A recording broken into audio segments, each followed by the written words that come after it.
Hey gang, welcome to our podcast. Today we are going to be dissecting and digging deeper into one of our favorite Hamilton songs from the musical. The purpose of this song is really important as it shows the dynamic and relationship and how it's changed. Hamilton and Eliza have always kind of struggled with the connection in their relationship, and as of now in this song we can see that there's a whole new connection, there's a fresh start, and they're almost on the same page. And you can see that through so many devices throughout the musical. The lighting in this scene is dim. It shows a spotlight on the two characters. There's warm and cool colors coming from each direction, so trying to give it more depth. There's blue and yellow lights on both the characters, and it's just kind of the spotlight in the middle so you can see when Eliza moves into the spotlight versus when it's just Hamilton in the spotlight. So along with the lighting, furthermore, we can see that it's a low-key lighting, and as towards the end of the song when Eliza is kind of fading as she goes back to bed, we can see that the spotlight and all of the light, although it's low-key, has faded completely. It's black to kind of show the end of the song, and also the way that Eliza kind of retreats. She uses her loyalty and kindness that she has within herself to just let back loose and allow Hamilton continue his ways as she continues with hers and continues to support him. So the music in this scene is slow-paced. It's a duet. They are both singing together. It's a little bit more of like a bittersweet song. They're kind of singing back and forth like as if to be the conversation. There's not a lot of background music in their singing. It is just kind of that conversational, just a little bit of piano in the background. And there's not much musical accompaniment at all in that.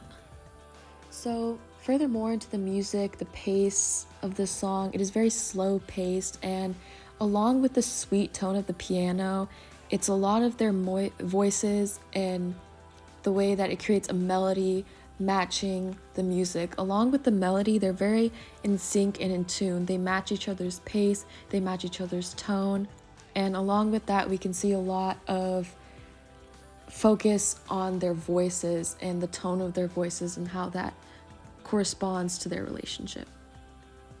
We can also kind of see through this how there is that back and forth with their conversation, how it's kind of Eliza pleading with him to come back to bed and how he keeps rejecting that and just keeps staying focused on his work. But that is just that kind of flow of the conversation with the back and forth. The setup of this stage is very simplistic for this scene. There's only that table in the center where it's his desk, and he has his writing utensil on that table and some paper. There's not much in the background other than that, just the spotlight on that desk where he's working, so then you can really focus on Eliza and his conversation. When she has her movement, like going towards him, putting her hand on his shoulder, it's really just centers in on that movement instead of so much of the stuff in the background of the scene. Along with that, we can see that it's a little bit more towards the right side of the stage. It's downstage, and with this movement, it's mainly just Eliza walking up to him.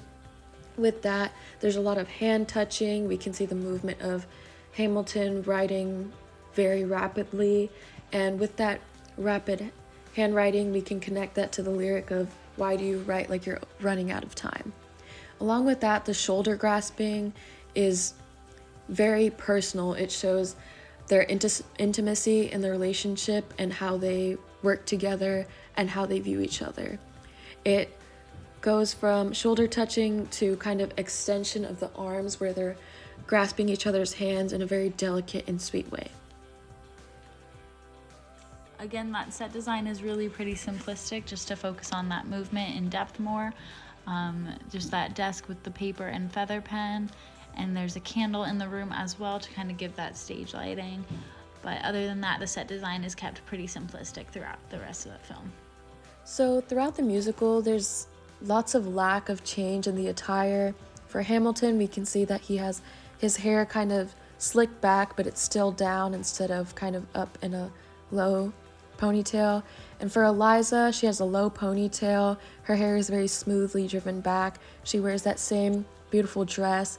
She and Hamilton both have time period pieces with their outfits. However, up to their face, it is much more modern as well with the stage makeup. I think for this, they chose to put her hair in a low ponytail instead of changing the outfit to kind of signify that she's getting ready for bed, that it's nighttime, that they're supposed to be asleep, that she's not really in her like going out outfit right now, even though she does still have that same costume with the time period piece on, just because they wanted to kind of give that separation. I think they did a good job of that. I also think they did a good job. I think the low ponytail also kind of signifies how she's in a much calmer state. Instead of trying to keep up with Hamilton, she's now realizing she moves at her own pace and can support Hamilton at the same time. In the past, the antagonist has been Hamilton removing himself from the marriage, and the protagonist has been Eliza trying to reconnect with him. And in this song, it finally feels like they are able to connect and are finally on that same page with each other despite their past dues in this relationship. She feels abandoned by Hamilton for his work. She feels like she's not enough with him writing the paper and focusing more on the meeting rather than going back to bed with her. And shown in this song, they are finally able to talk this out, and she's trying to reach out and get that connection, but it still seems like he's not able to fully commit to that with her. Eliza tells him to come back to bed and feels like he's writing like he's running out of time. Kind of shows this connection, this disconnect really, of just like them not being able to fully be on the same page with that.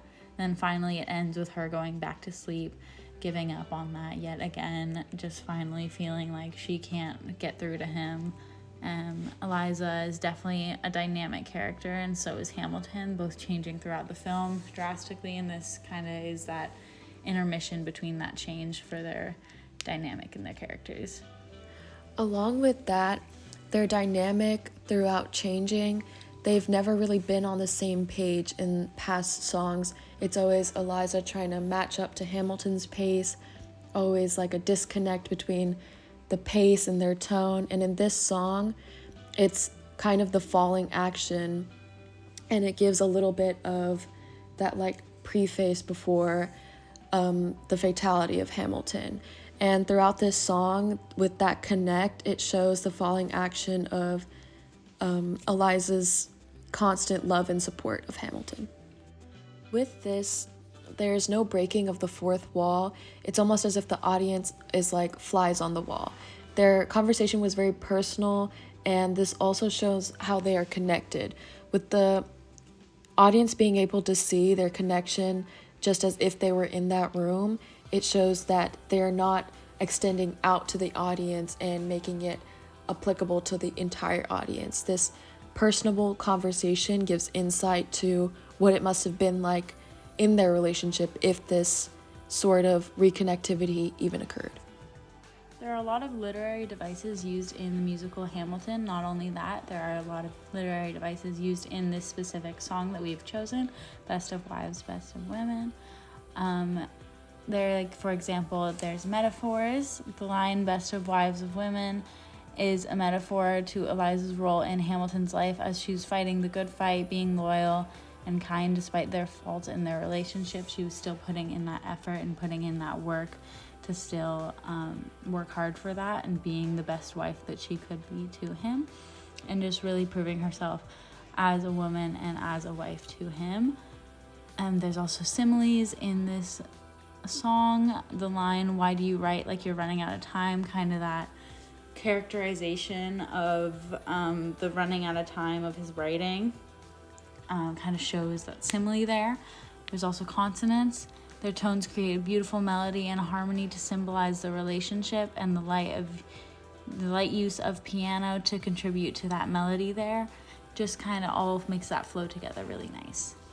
Along with that, the simile part, writing like he's running out of time, really adds to how he's such a rapid writer. And with that, in historical context, it's always been known that he's known to write and talk a lot.